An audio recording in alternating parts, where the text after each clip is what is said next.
Hey everyone, it's Amber, and today I'm going to be doing my Booktube-a-thon Wrap Up. So Booktube-a-thon this year was from July 30th to August 5th, and I participated from the 30th until the 3rd. So the books that I read during Booktube-a-thon are just from that period, because after that I went on a camping trip. I was only able to read 2 books this year, and technically, like, I didn't start one of the books during the Booktube-a-thon, so I didn't really read 2 books.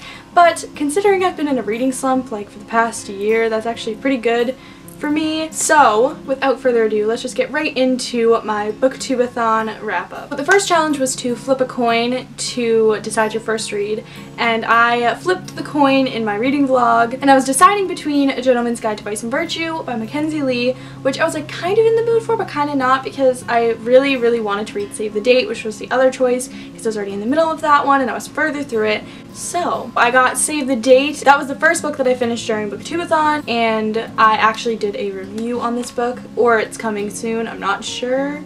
I think it's going up the day I'm filming this, so I think it should be already up on my channel, and if it is, I'll link it for you guys. I really enjoyed this book. I gave it 5 out of 5 stars. It was so good. It basically follows this girl named Charlie and her family, and they're preparing for her sister Linny's wedding.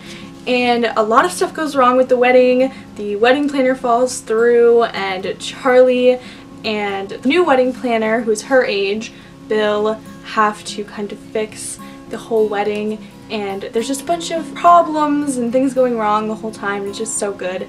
I really enjoyed this book, and I, as I said, gave it 5 out of 5 stars. I always love Morgan Matson.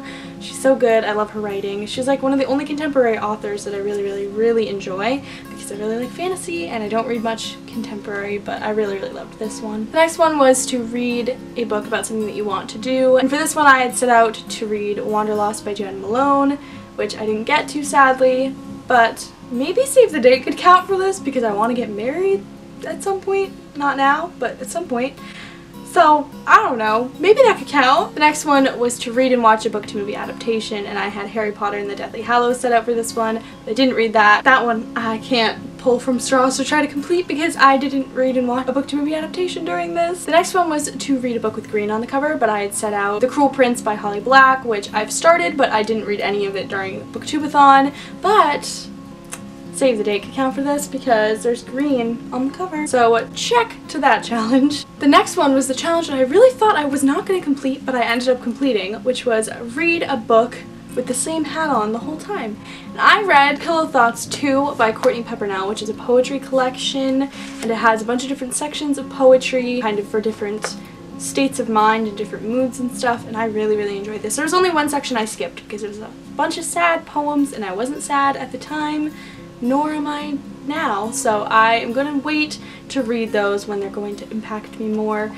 And yeah, so I read all the other poems in this. I really loved it. I think I would give this around a 4.75 out of 5 stars. And during this challenge I wore these Minnie Mouse ears that I got in Disneyland. I really didn't think I would do this, but I did, and I wore my ears, so check. Next one that I had was read a book with a beautiful spine, and for that one I was going to do The Wicker King by Kay Ingram, and this has a gorgeous spine. I did start this during the Booktube-a-thon, but I didn't finish it, so it doesn't count, sadly. And the next one was to read 7 books, and I was going to read Starry Eyes by Jen Bennett, who I love. I didn't get to this one either. In total, I read 2 books during Booktube-a-thon, and I did start one other one. I'm actually happy with that for only participating for a few days, because overall in the Booktube-a-thon I actually participated around 3 days, because I went out one day with my friend for basically the entire day, so I didn't really read anything that day.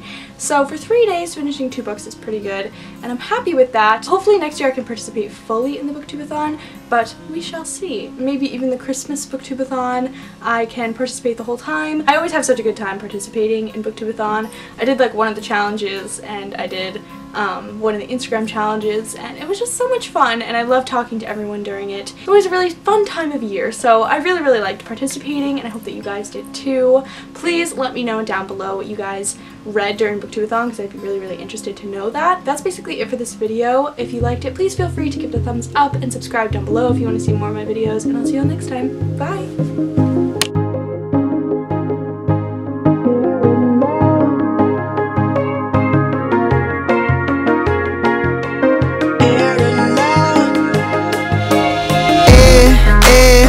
words that I say. Downtown the lights out, but we choose to stay. I don't know where this may go.